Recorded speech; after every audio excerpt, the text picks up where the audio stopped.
संभोग क्रिया के समय उसको बोला गया है। इस बात को लेकर कुछ हिंदू मित्र उस पर ऑब्जेक्शन रेज कर रहे हैं और उनका मानना है कि सेंसर बोर्ड को इस फिल्म को रिलीज नहीं करने देना चाहिए था। उन मित्रों से मेरा एक प्रश्न है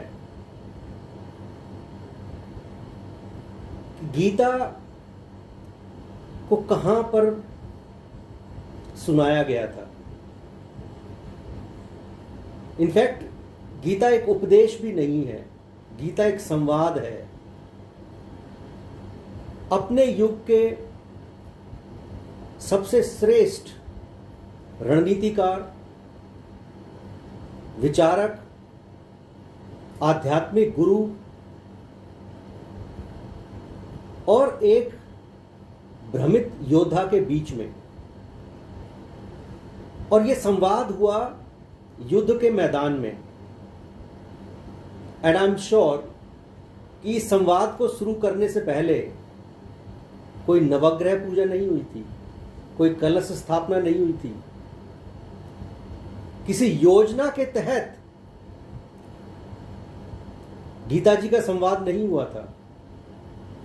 अचानक से अर्जुन भ्रम की स्थिति में आए और भगवान कृष्ण ने उनकी शंका की निवारण का प्रयास किया। तो जो संदेश या जो संवाद युद्ध के मैदान में हुआ हो, उसको संभोग के वक्त याद करना किस प्रकार से धर्म का अपमान है। इनफैक्ट जो गीता है, जो भी इस पुस्तक की पूजा करते हैं, अपने मंदिर में रखते हैं, अच्छी बात है, लेकिन गीता पढ़ने, समझने और व्यवहार में लाने का ग्रंथ है। आप सम्मानवश उसकी पूजा करते हैं, उसमें कोई बुराई नहीं है, अच्छा है, लेकिन आप अगर उसे पढ़ते नहीं हैं, समझते नहीं हैं और व्यवहार में नहीं लाते हैं, तो वो आपके पूजा करना व्यर्थ है। और एक बात मैं आपसे पूछना चाहता हूं कि जो संभोग की क्रिया है, जो काम वासना है, कहा जाता है कि इसमें व्यक्ति सब कुछ भूल जाता है। और अगर कोई व्यक्ति उस समय गीता के श्लोक को याद रखता है, तो उस व्यक्ति का गीता के प्रति समर्पण या गीता के संदेश के प्रति सम्मान कितना अधिक है, इसकी कल्पना शायद कोई नहीं कर सकता।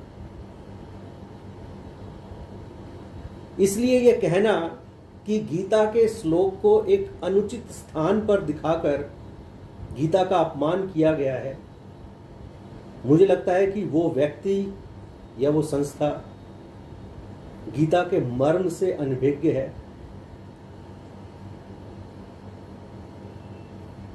गीता कोई प्रवचन नहीं है कि मंदिर में बैठ के दिया गया हो। उस युद्ध भूमि में दिया गया संदेश है, जिसमें संदेश के समाप्त होते ही लाखों व्यक्तियों की हत्याएं होनी है। क्या किसी का बेडरूम एक युद्ध के मैदान से भी गिरा हुआ स्थान है? गीता के संदेश को सुनना, मनन करना किसी भी स्थान पर किया जा सकता है। इनफैक्ट आप गीता को पढ़ तो मंदिर में सकते हैं, लेकिन क्या आपको विश्वास है कि वो मंदिर में ही समझ आती है? आपने गीता को पढ़ा और उसके कुछ, मेरा व्यक्तिगत अनुभव है कि उसके कुछ श्लोक मुझे सपने में समझ आए। दिन में मैंने पढ़ लिया, उस वक्त मैं शायद उनका मर्म या तत्व नहीं जान पाया, और कभी खाते हुए, नहाते हुए, सोते हुए अचानक से वो तत्व ध्यान में आता है। तो क्या उस ज्ञान को या उस समझ को एक पर्टिकुलर स्थान चाहिए कि नहीं भाई मैं अभी सो रहा हूँ और गीता बड़ा पवित्र ग्रंथ है, सोते हुए या नहाते हुए मुझे अचानक इसकी समझ नहीं आनी चाहिए, सिर्फ जब मैं पूजा घर में बैठकर इसका अध्ययन करूं उसी वक्त समझ आना चाहिए। ये बड़ा हास्यास्पद तर्क है। और इस फिल्म में, जो कि एक अपने ज़माने के सबसे बड़े न्यूक्लियर साइंटिस्ट के जीवन पर बनाई गई है, जब वो न्यूक्लियर साइंटिस्ट ये मानता है, ये एक्नॉलेज करता है कि उसकी साइंस के पीछे, उसके विज्ञान के अध्ययन के पीछे गीता जी एक प्रेरणा है, तो ये हम सबके लिए गर्व की बात है। इसमें किसी प्रकार का डिस्प्यूट या किसी प्रकार की कंट्रोवर्सी क्रिएट करने की मेरे विचार में कोई आवश्यकता नहीं है। मैं अपना अनुभव बताता हूँ। मैं गीता की एक कॉपी, जो गीता प्रबोधिनी है, महाराज रामसुखदास जी महाराज की लिखी हुई और गीता प्रेस गोरखपुर से पब्लिश्ड, वो पुस्तक मैं हमेशा अपने साथ रखता हूँ, अपने ऑफिस के बैग में रखता हूँ। और मेरा ऑफिस का बैग है वो लेदर का बना हुआ है, चमड़े का। तो क्या चमड़े के बैग में गीता जी की एक पुस्तक कॉपी रखना, क्या मैं कोई पाप कर रहा हूँ? मेरे विचार में मैं कोई पाप नहीं कर रहा हूँ। मुझे जब भी समय मिलता है, जब मैं ट्रैवल करता हूँ, हवाई जहाज में बैठ के भी मैं पढ़ता हूँ, और मनन ध्यान हमेशा चलता रहता है। तो ये इसमें ना किसी धर्म का अपमान है, ना किसी ग्रंथ का अपमान है। तो मेरी सभी हिंदू भाइयों से, बहनों से ये प्रार्थना है कि इस फिल्म को प्रमोट करिए। इसमें कोई द्वंद्व या डिस्प्यूट खड़ा करने की कोई आवश्यकता नहीं है। हो सकता है इस फिल्म के माध्यम से जो हमारी वर्तमान पीढ़ी है, खासकर जो साइंस स्टूडेंट्स हैं, उनको ये प्रेरणा मिले कि जब इतना बड़ा साइंटिस्ट गीता से प्रभावित था तो अवश्य ही इसमें कुछ अच्छी बातें होंगी, जीवन में अपनाने योग्य बातें होंगी, तो हमें भी इसको पढ़ना चाहिए।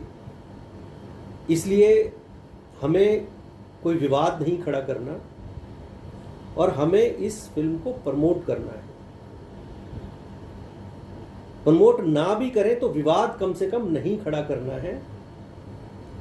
और हमें इस पर गर्व होना चाहिए कि एक वैज्ञानिक जो परंपरा से हिंदू भी नहीं है, उसने गीता को पढ़ा, उससे गीता से वो प्रभावित हुआ और उसने एक्नॉलेज किया। देखिए, सबसे बड़ी बात है कि उसने एक्नॉलेज किया। अगर वो इस बात को जग जाहिर नहीं करता कि उसकी प्रेरणा का स्रोत गीता भी है, तो शायद इस संसार को पता नहीं चलता। इसलिए कोई विवाद खड़ा करने की आवश्यकता नहीं है। धन्यवाद।